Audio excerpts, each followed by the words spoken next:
Ever wondered what ancient prophecies from the Bible say about justice, leadership, and redemption? Dive into Micah chapters 5 to 7, where profound insights still resonate today. In chapter 5, Micah foretells the birthplace of a ruler who will bring peace. But you, Bethlehem Ephrathah, though you are small among the clans of Judah, out of you will come for me one who will be ruler over Israel. Micah chapter 5 verse 2. This isn't just any ruler. This prophecy is linked to Jesus, signaling hope and guidance for a weary people. This chapter reassures that even in moments of despair, leadership from unexpected places brings hope. Transitioning to chapter 6, Micah lays down God's legal case against Israel. Imagine being summoned to a divine courtroom. God doesn't want sacrifices or offerings that amount to mere rituals. He desires justice, mercy, and humility.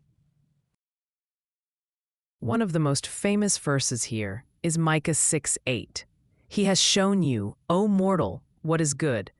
And what does the Lord require of you? To act justly, and to love mercy, and to walk humbly with your God. This verse encapsulates the core of living a life pleasing to God, transcending time and culture. Finally, in chapter 7, we see a shift from judgment to hope and restoration. Even though Israel is in a mess, a consequence of their own actions, Micah assures them that victory and forgiveness will come. He expresses a powerful personal faith. But as for me, I watch in hope for the Lord. I wait for God my Savior. My God will hear me. Micah 7:7. This beacon of optimism highlights God's unmatched love and inclination to forgive. These chapters challenge us to reflect on our own paths, urging for justice, humility, and faith.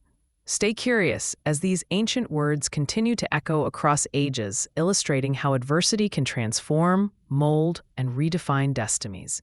Let this be a call to seek deeper understanding and connection with these timeless truths. So, are you ready to explore more of these intriguing prophecies and teachings?